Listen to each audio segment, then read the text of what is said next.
Good evening and welcome to Hot Topics from the Soul. I'm your host, Dr. Valerie Parker-Hagan, and I'm so happy to be with you here the month of February. I can't believe we're in the second month of 2023, and in telling you it is going to be an amazing month. We're starting off this month with Is Loving Easy? I was told today that today is Rose Day, National Rose Day, where individuals will be giving out roses throughout the month of February because it's Valentine's Day. So I thought it appropriate to start the February show off with Is Loving Easy? You know, folks, some of our people aren't lovable at all. But then you have so many individuals that are wanting to get into relationships, so many people that want to get out of relationships, and so many are trying to just hold on with all they have to just loving themselves. So I have a special guest, Dr. J.R. Thicklin will be joining us shortly. He's my co-host, but I have with me joining Tiffany Breon. Tiffany, are you there? Hello. Hello, good evening. Thank you so much for joining me tonight. Is loving easy? I think that this dispensation we're living in, so many individuals are wanting to be loved and want to know how do they know when this love is real when they come upon somebody. And sometimes you just know. When I met my husband, one of the things I loved about him the most was that he didn't care about the superficial. He didn't care that I was Val Parker. He didn't care about any of that. He actually wanted to know about me. He cared about those things concerning me. And that's what got my attention with him because, I've traveled the world. I've met so many different people, and he was different. He set himself apart. And then when we actually went out on our first date and we began to talk, it was just like it, he would say we both knew that we would be dating for a while. And then shortly after that, getting married, we got married after a year of dating, but we both knew. And we both had, like people will say, that aha moment, that connection was there. And here we are 8 years later, and we're still in love. I tell him every day, I said, I love you more than I did yesterday. And he always say, is that a fact? I said, yes. And I said, if you do me right, I'll love you even more tomorrow. Oh, So, love is give and take is my point. If you want to be loved, you have to show love and give love, and so that it can be reciprocated. I was at church Sunday. I go to the Faith Center with Bishop Henry Fernandez, and he was talking about how when he met Pastor Carol, that he didn't have anything. He said he had a pair of pants and two shirts and didn't have no bank account, no money, didn't have a car. And she was more like out of his league. But she wound up marrying him. And look at them today. They passed it over. They have over 40,000 people on their roster as members of the church. And it's a process. Sometimes love isn't instantaneously, but it is a process. What has been your experience when it relates to love? And do you think that loving is easy? well, and I believe in my younger years I would have thought that loving was easy, but after having gone through a divorce and then being back out on the market again, I have found as of late that it hasn't been as easy as I would have hoped, especially after trying to begin again. Um, Love is a very interesting thing, I must say, because I mean, it's like, you have to, like you said, have two people coming together with the same common goal, and that is to make a relationship what it should be. And unfortunately, sometimes we have a misconception of what love is, but I think it's very important to upfront define expectations early. Hmm. That's very important. So So. you think that a lot of individuals have their own expectations of what they expect from a partner, not and haven't communicated what those expectations are, and that's why sometimes the relationship fails. Absolutely. I believe that's the biggest reason, because if I'm expecting something from the individual and I haven't really conveyed to him what my expectations are, then I mean he can't assume anything, because I mean even in the course of conversation, when having a conversation with someone, if you don't really break it down sometimes to the lowest common denominator, then they have no clue what you were talking about. So Mhm. very important to have a conversation up front to let people know what the expectations are from both sides. Yeah, but do you think that when you allow an individual, say, from a woman's perspective, um, do you think that some men think that you're high maintenance when you lay on the line those expectations that you have? Well, yeah, probably so. I must say, and and that's why sometimes I think it's very important to also even get feedback from others as to how you're coming across, um, because that's very important. I mean, because people look at me and assume that I'm a snob. But until you have a conversation with me, you would know that I'm really not, and I'm really down to earth.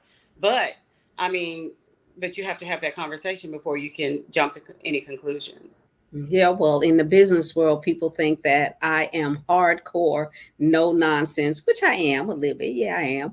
But uh, and they're afraid of approaching me because I'm focused. I'm business minded, so I'm not there in my business arena for years. I have not gave off any ears that I was available. And I think that some women throw themselves too loosely and Right, say, hey, I'm open. And then they become prey to the predators because they spot when individuals are kind of insecure right, about who they are. And then the expectations get shattered on both sides after a while. right. That's true. That's true. I know one thing I am really big on making sure that I kind of get feedback from others, just to make sure that I'm not presenting in the wrong way, you know. As a matter of fact, I had a conversation with one of my clients today, and I asked him, did I look like I was unapproachable? And he said no. So I was like, okay, I just wanted to make sure. So, Yeah, want to know if your radar is on saying, yes, you can approach me. I'm interested. And do you feel that it's heightened in February that women go through a type of depression? And because I'm sure Dr. J will be joining us soon, so I'm sure he can talk from that perspective. But I want to hear from your perspective that do you think an extra anxiety comes about in the month of February? absolutely. I would say yes. I would definitely say yes, because I mean, especially after you've been in a situation where you've been in a relationship and you've experienced what it was like to have the flowers and the candy and the cards and, you know, the teddy bears and all of those things. And then to, you know, at one point have it, and then all of a sudden you don't have it. And especially for an extended period, it's like, wait a minute. Then you start to kind of question, like, wait a minute, is something wrong with me? You know, like what's wrong? Why has it been so long? You know, Mhm. I mean, I find myself asking that question. I had somebody say to me, and I've had people say all the time, be patient. I've been divorced for 17 years. How patient must I be?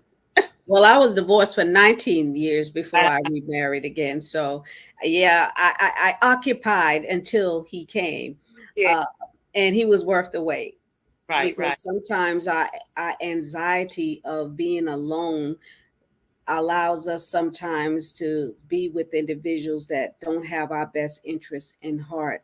And I think we missed a mark because of that, because we wind up settling. Yeah, and see that's the thing that's been my continual prayer. I've been saying and asking God for years, God help me to not allow my desire to be wanted to cause me to ignore things that I should be paying attention to. I really think that's important. And then too, when you know like what your purpose is, you also know that you have to be careful about who you connect with as well. So I thank God that I feel like I'm in a healthy space where I'm able to rightly divide or keenly discern what needs to be seen early on. and I'm still, of course, very prayerful, watching as well as praying. Yeah. Yeah, and we have to, because we have to be alert, woke, as the young kids you would say, Mhm. to know the what those predators Yeah, or that king is really looking for. And I think that, being that we're of a certain age, I think we should, just put everything down on the table. We should put our financial portfolio down. We should put our credit down on the table, and whatever it is we own, we should put it on the table. And then if you decide to take me or take him as it is, then, if you decide to move to the next level, I have no objections to prenup. I think prenups are very important. What do you think regarding that?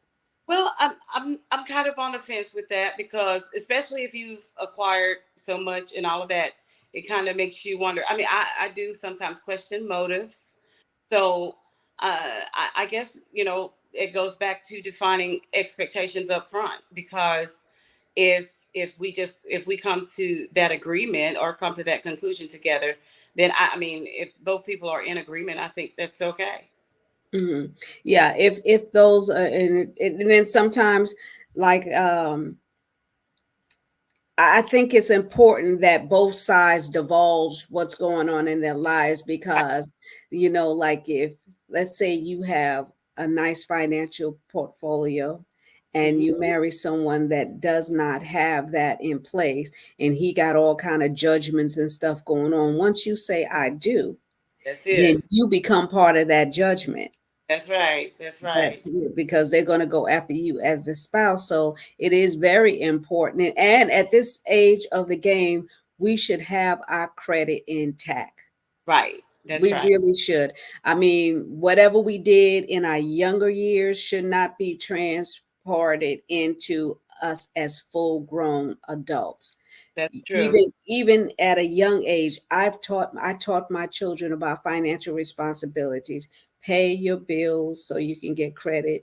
Don't get cars that you can't afford. Don't get homes you're not going to be able to pay the rent and going to be calling me, tell my mama, can you send me some money, I'm short. This is not how life is, because there are people that are living large, and then when they meet an individuals, they get a representative of what the reality really is. So I think that we should be authentic in all we do, if we're looking for that individual to share our life space with. I think that's very true. I totally agree. I totally agree. Totally. So so when you're what are some good places to meet? Because I always have, people ask me, well, where did you find your king at? I said, I met him online. I bought him for $3. Wow. $3. $3, and gave me so far I'm living 8 years of bliss. Um, but it's different from everybody. I went to the grocery stores, I went to events, I went to the mall, nothing. Yeah. I mean, I get it, because I mean, I've heard quite a few of my friends and associates say that they met someone online, and and I think it's amazing. And just about everybody I know that did that had good success stories. I mean, it's like, even, I mean, like listening to you and you sharing your story, it's like it blesses my heart. But it's like, when I tried to do it though, it was like I had like real bad anxiety about it. Hmm. Fully know why. All I know is like I did a profile and it was like I had so many hits.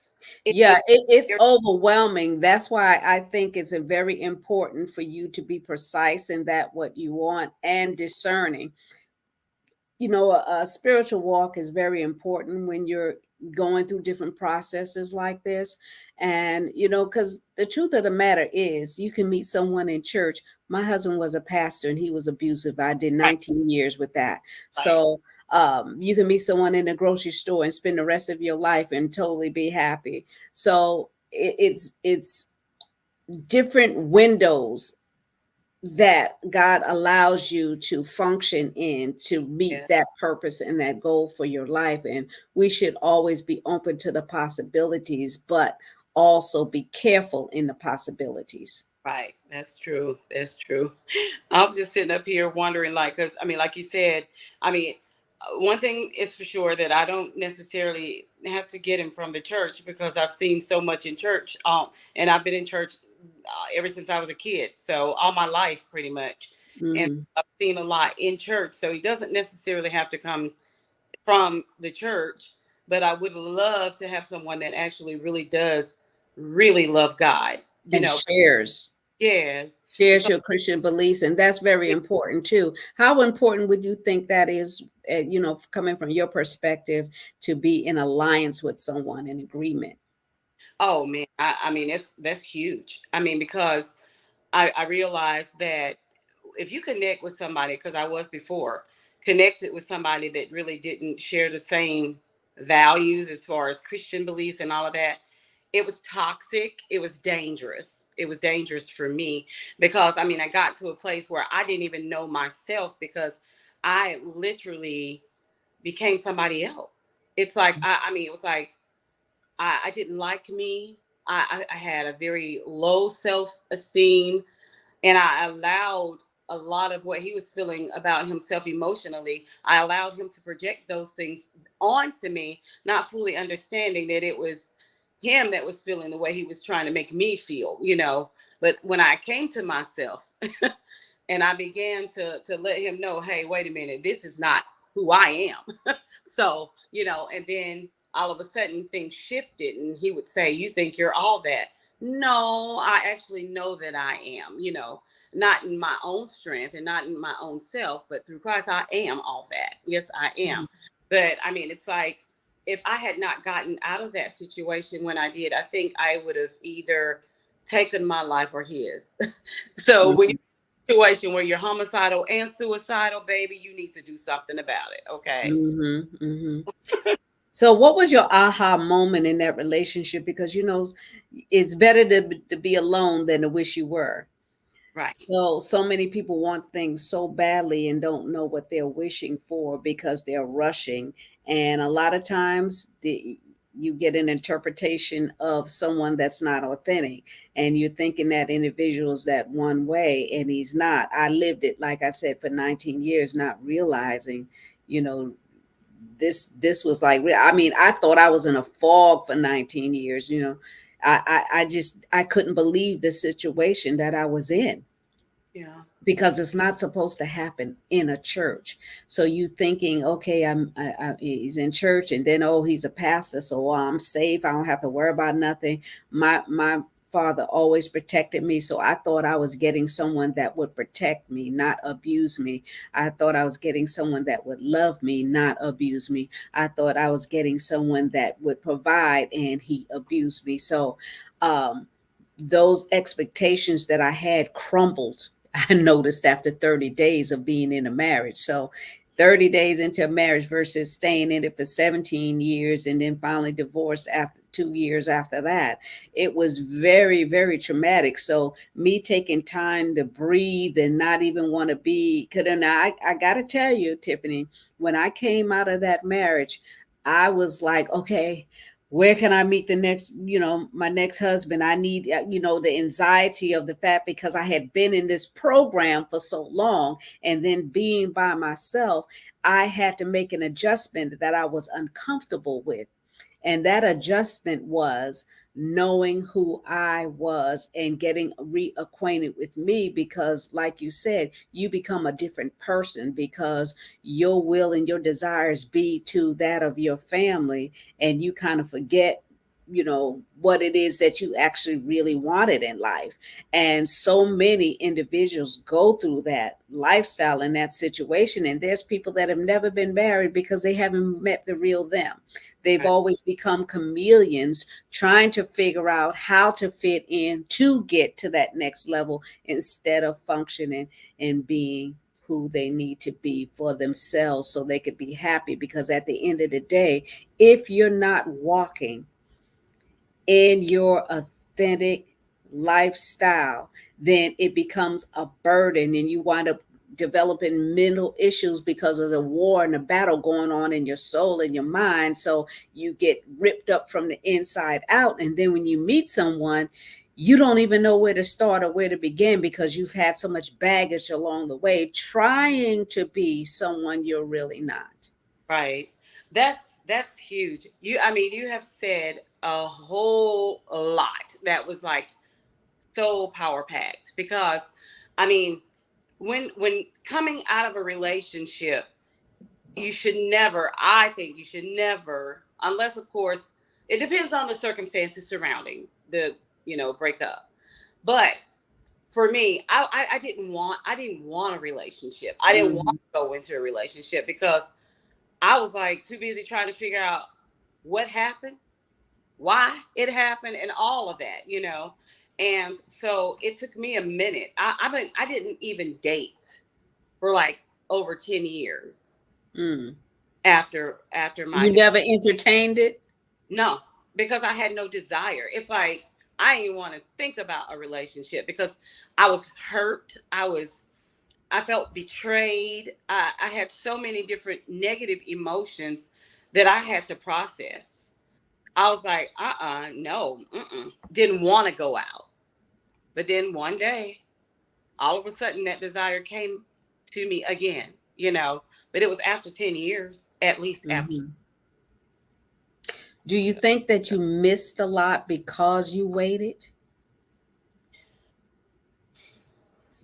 You know what? I never even thought about, feeling like I had missed out on anything because simply because I was still trying to find me and learn how to love me, because for so long I was the wife and the mother.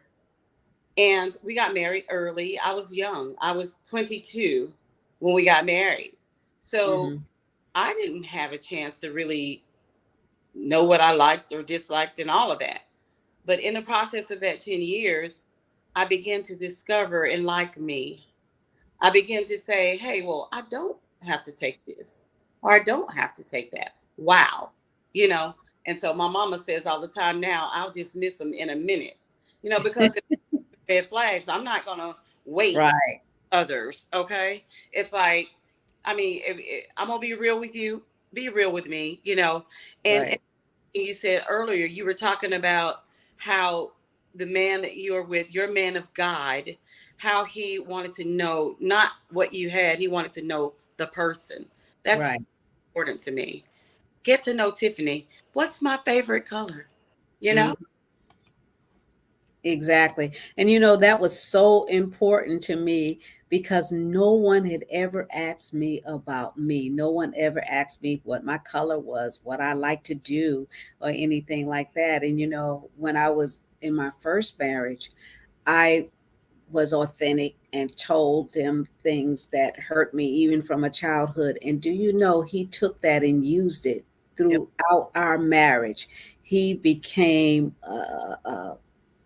I mean, mentally abusive, constantly throwing up and said, "This is why you, this is, and this is why that's happened to you," and throwing up my past. So, I was a little cautious about sharing with Mm, my new husband, but then I was like, you know what? I'm 55 years old, so whatever it's going to be, it's going to be. And I just like Jesus, they said, I told him all the truth. yeah. Yeah. And that way he had an opportunity to know if he could deal with what I had been through, and if we wanted to walk out our journey. And he was authentic and told me about his past, all the things he went on, and I had that choice. And sometimes we're looking for somebody tall, dark, handsome, rich, and then sometimes you don't get that. But if you have someone whose heart is good and has something that you can build on, then you can build together. Sometimes we're too high. Some guys sometimes think that woman isn't in their league, so to speak, because they're not shaped a certain way, they don't look a certain way, they don't talk a certain way, and they don't feel that they're able to bring that woman home to mom. But what about women wanting to bring him home to our family and expose. So it works both ways. Right. That's right. Sometimes you miss out on a diamond because you're looking for this little thing that you're slacking, that you're missing, that you think you're missing. And also what happens is we try and live within somebody's opinion of who they think we should be with, and that's a downfall as well, because there's so many good guys, there's Right. so many good women, but somehow they gravitate to bad boys and bad women. Yeah, that's true. I've seen it happen over and over again. So I totally agree. I totally agree with that. And you're like, why? How could this happen? Mhm. You're like, I'm available. Why is he taking someone that, doesn't spending all this money and stuff like that? But it happens every single day. Sometimes guys are happier when they get somebody that's very demanding, and just because they're beautiful, they tolerate them. Right. And then they take all their money and buying this and buying that, and they go on to the next person, and they're left wounded, and then they don't want to engage with a woman that's a good woman because they like the street they were on with the abuse. Exactly. Exactly. That's sad. It's really sad. And it's like you sit and you wonder, like, what's the real key to finding that special someone, or even coming in contact with. It's like, what is it? What do we do? I've been asking myself, like, I of course, most of my activities consist of church and work, school, taking classes right now. But it's like I'm trying to figure out now, trying to find a new normal where I'm saying, okay, so if I don't do anything outside of work and church mainly, then how do you expect to meet somebody? So I'm trying to now find other things to do so that I'm not just in the same little arena of people, you know, because like I said, the online thing didn't work for me. It made me really nervous. So now I Mhm. got to figure out something else that I enjoy doing or want to do that causes me to maybe come in contact with somebody or something. Mhm. Yeah. Mhm. So when you say that, it made you nervous, do you think you still would have had that same nervousness if you met somebody, you were saying, sitting at a restaurant and someone came over to your table and started talking to you? Do you think you would have that same type of fear? Um, I don't know if it would be as amplified as it was. I think if somebody actually approached me at a restaurant or something, I think I would be a little more open. Still cautious but open, because for some reason I have this thing where after we have conversation for a while on the phone, then I'm okay with maybe going to get coffee or going out or whatever, because I feel like after you engage in conversation for a short period, then you know whether or not you want to even see if it could potentially be something else. That is very important, because after a while they keep talking and talking, and they'll tell you who they are. It, And then you have to understand, be able to have that discernment to, and then the wherewithal to say, am I going to deal with this situation? And should I deal with this situation? Because sometimes we become victims of right. our own demise because we want someone so badly, or to say we have someone, especially when you're looking at the exterior of a person. You'd be Yeah. like, oh, wow, why does he want me? I can't believe this guy is so fine and he wants me. So Right. whatever he says or whatever he wants, I'm going to do it because, he's just amazing. Yeah. But I think if we look at it from the perspective, in a lot of situations, that we're amazing, we're great, we have things going on in our lives. And then, we say, well, the pickings are slim, Dr. Val. Yeah, the pickings are slim, but they're pickings that are worth waiting for. That's right. I believe that for sure. I know I told somebody just the other day, I'm the prize, because Yes. sometimes we don't know that we are the prize. And if we look at it from the scriptural standpoint, where God says, when a man finds a wife, he finds a good thing and he obtains the favor of the Lord. Baby, I carry your favor. So Yes. think about that, Yes. to know that, and I'm not. because a lot of people, like we were talking about earlier, you're talking about sometimes they go for the external and they'll take a bad girl, but they don't want a woman that can pray. Mm-hmm. I can cook and I can pray. Okay. Listen, but see, a lot of men don't want that. And that's so Mm-hmm. unfortunate. But I mean, like I said, I'm the prize. So he's the one missing out. Mm-hmm. So that it comes back down to expectations. What are Right. you really looking for? Are you looking for a part-time thing, or are Hmm. you looking for something? Or are you looking for a wife, and are you looking for a husband? Right. Do you really want these things in your life? Prior to me meeting my husband, I looked at my closet and I said, if someone was to come into my space, would I be willing to share my space? That's a good question. When you when you're used to doing things your way and having things a certain way, are you willing to share your space? And what does your space look like? Hmm. Is your space so cluttered that you can't even habitate in your own space? Hmm. Hmm. So, you know, and can you cook? Okay. And That can you cook? After they start looking at you and seeing how beautiful you are and all that, can you cook? can you cook? Are you going to be able to sustain it? Because you're not going to be able to eat out 24/7. Now, come on. Come on. So, we have to actually lay the foundation and being who we are to and be open to the possibilities of sharing our life, sharing our space with someone, and vice versa. Because, you know, a lot of times we're so emotionally damaged till Right. when that person comes in, we're like the Tasmanian devil. Right. Yeah, And, that's another you story. know, and I That, was terrible about, you know, if I met a guy and if he said one thing wrong to me, I dismissed him because I was like, oh, he sound like someone. He acted like my ex and stuff. So it'd be like no go. It'd be all done because of the fact that he failed me. And a lot of times that's what happened. Individuals fail you, and then you have to have the wherewithal to be able to stand and function in spite of the situation. And a lot of times we're not there yet. We're not there yet because we're not whole. So many of us are broken and we don't want to admit we're broken. We don't want to admit the fact that we're going through. We don't want to admit the fact that we're partial of something because we left part of ourselves with a previous relationship. And because we've done that, it's left us shattered and broken, and we're not fit to be connected with anyone.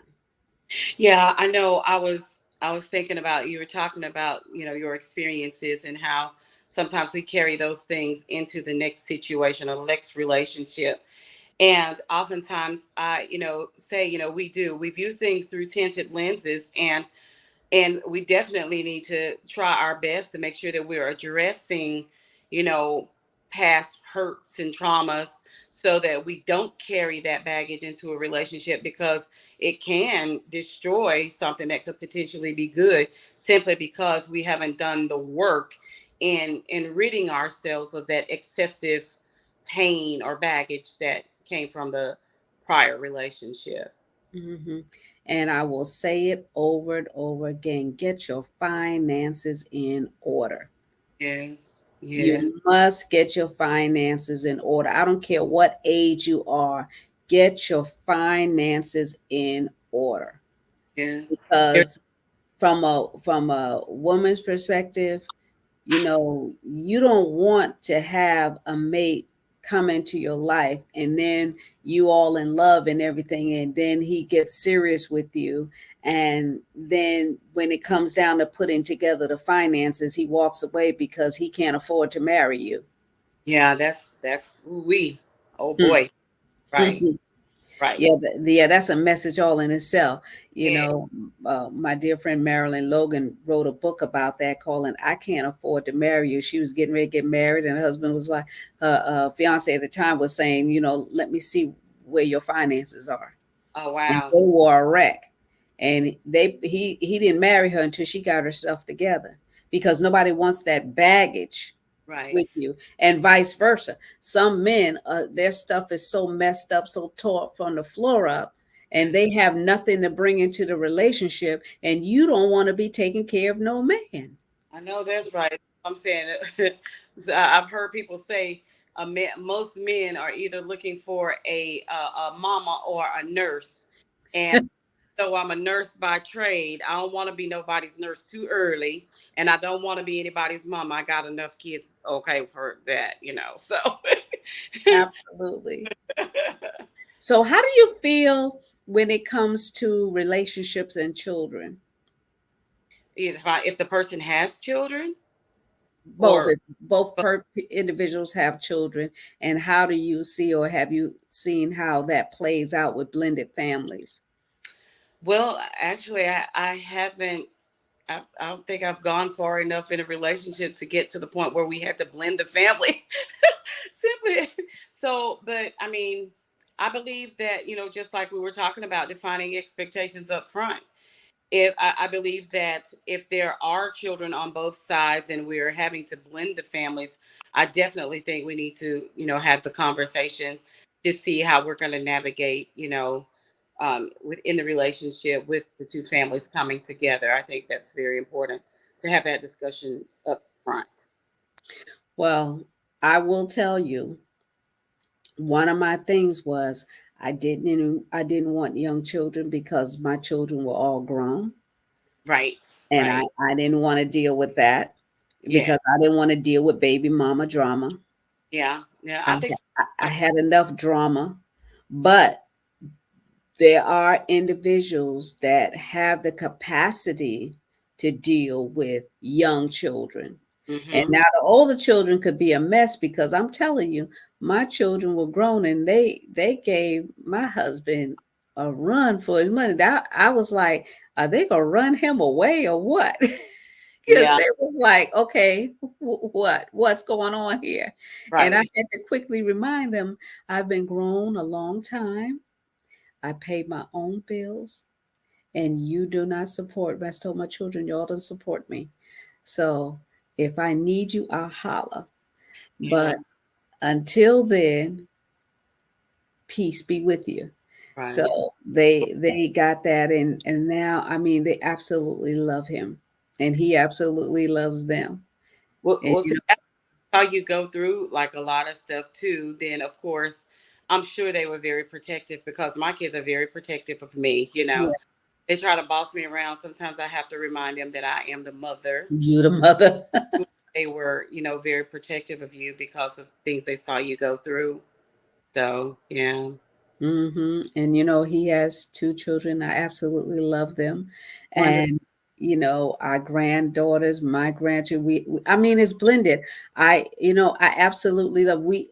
And the thing was, one of the things we did before we got married was we went and visited all our families. He introduced me to his family. I introduced him to all my family. And we sat and thing. And, he came up with the idea. I didn't care. I was like, okay, we're going to do this. We're going to do this. Didn't matter to me. But, it made a lot of sense, because of the fact that you say I do, it says that people say, well, you're not marrying a family. But yeah, indeed you are. Yes, you are. You are. And no, they don't have to like you, they don't have to love you, but they at least have to tolerate you or some in some capacity because you're attached to that individual. And then be if you be your authentic self, they will come to like you or love you like they like him and love him. So it's very important that we walk in truth. That's right. That's right. That is so very right. And truth is very important. We have to walk in truth. Well, our show is almost about over, and Dr. J hasn't made it in, so we will continue. Is loving easy from a male's perspective next week? And Tiffany, I want to ask you that if you have any nuggets that you can leave for individuals that are seeking love, or individuals that are contemplating wanting to get more serious in a relationship that they're already in, things that they should observe and look for. You say, okay, so one thing I would say is, and my motto is be true to yourself first and foremost. Be true to yourself. Really, really know what you want. Because if you don't know what you want, then you'll find yourself accepting things that you should not accept. And for people that are in relationships, I think it's very important to make sure that you're cultivating the relationship in the way that it should be cultivated, as far as making sure that you're keeping the lines of communication open, you're being transparent, and trying your best not to like keep any secrets and all of that, because at the end of the day, if it so happens that things go awry, it's because maybe you haven't been on the up and up and all of that. So just be Mm, and open about things up front, and hopefully there won't be any surprises that pop up along the way, as you get further into the relationship and things of that nature. But I mean, love hard, get to know the person, truly get to know each individual, have them, I mean, and share, be open and share things that are of concern early. Don't allow things to wait before you say, well, hey, well, you said this or you did this and it bothered me. Don't hold it in, and don't wait until later to bring it up. If it's something that's bothering you, let them know early on, so that you can correct like the wrong behavior, if there is wrong behavior or whatever. mm, that is awesome Yeah. nuggets to leave with individuals. And I would leave this for individuals: clean your closet out. That's good. You Thing it gotta makes clean, you gotta clean your closet out, and that means financially, physically, get yourself together, because the older you get, you go through health issues, and you want to be able to sustain in that relationship and not be a burden because you didn't take care of yourself. And then the bigger picture is to, so that you can both love on each other and protect one another by looking out for yourself. uh, get yourself financially in a place where you're not running and ducking from collectors, and when the phone ring, you scared to answer it in front of that person because you owe these bills because you've not been credit worthy. So we need to be authentic in our relationships, and because at the end of the day, when you're in a relationship with someone, and it is a relationship, which means it's long term and going somewhere, the truth is going to come out. That's right. The truth will eventually come out. So you have to be authentic in all you do. And in closing, I would invite you to subscribe to Hot Topics from the Soul on YouTube. And if these nuggets that Tiffany and I gave you been a great asset or help to you, pass it along. And we'll see you next Tuesday on another Hot Topics from the Soul. And remember, love affects our past, our Yeah. present, and our future. Love is an emotion and a gift given to us from God, and it should never, ever hurt. Good night and God bless. Hey.